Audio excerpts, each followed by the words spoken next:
Hi, friends, it's Melissa from Head First.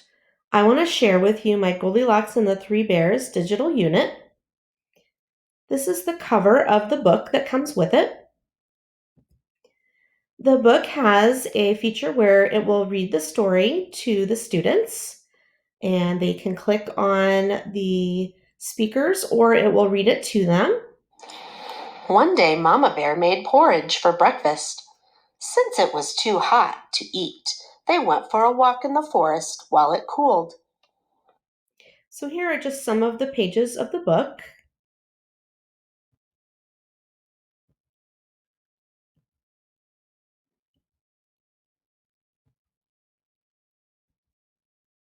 And then these are some activities that go with it. This is a Google Slides where they can click on the X in the text box and then they can type the answer in. And that is what I just did here, just to give you some examples.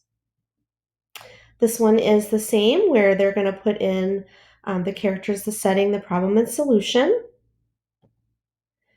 There are four pages of story questions for you to choose from there.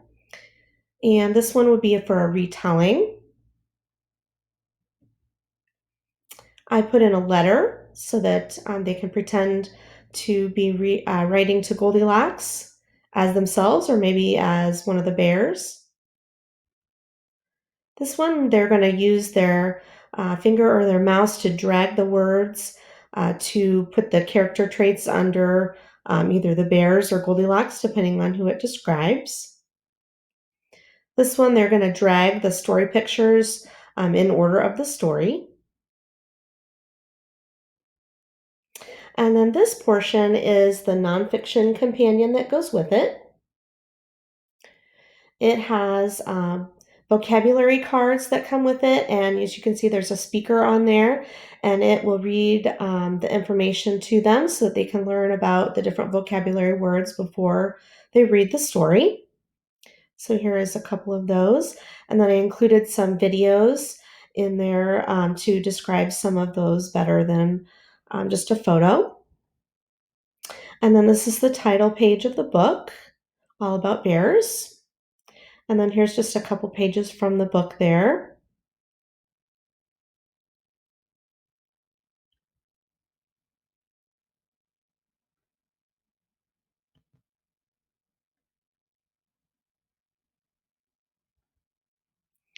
And then after reading the book, then there are some comprehension activities. This one, again, they're going to click on the X and then they're going to fill in the vocabulary word from the story that they would need to remember from the text. They can always go back and look them up. And then this one, they're going to answer the questions. This would be labeling. So they're going to click on the X's and use the word bank to fill in the parts of the bear. And then a writing component, making a web. So taking some notes there. I filled in some ideas, but this comes blank. So they're going to do their own. And then another graphic organizer, bears can have R. And so they're going to try to fill those up with different ideas and things that maybe they already knew and some things that they learned. And then after that, then they can use those two things that they just did to do some writing about bears. I put in two different graphic organizer outlines. This one is a little more simple for your writers that are not as experienced. I give them the topic sentence where they just start filling in the one word there and the conclusion, and then they're just filling in the facts. So if they had just done the bears can have R, that's pretty simple. Bears can swim, bears have claws, bears are protective, and those could be the three facts right there. And then this one, I just left off the topic and the conclusion, so they're going to fill in all of those themselves. And then after doing some editing, either you or peer editing, and then they can retype that into this blank page here where that could be printed or saved or shared with you.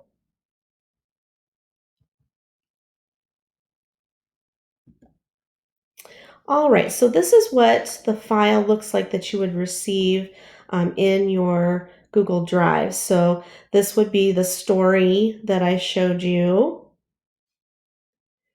Actually, this one.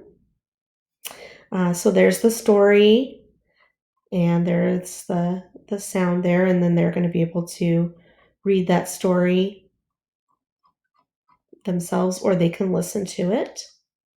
And then these are the activities that I showed you. And then this is the nonfiction part, the vocabulary and the book, and then the activities there. And then I put a little explanation PDF in here, so I'm going to open that now so I can show you what that looks like.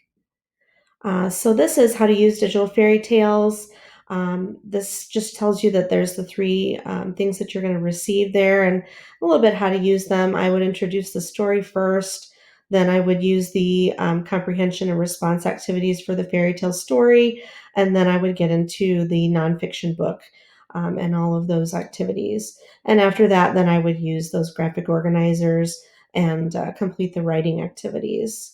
Then I included some things about Google resources in general, just so that you can familiarize yourself with those if you're not familiar with Google Slides and how those things work in your Google Drive. And then just some tips for Google resources that I've discovered over time, and I would be glad to help you. I've included my email address here.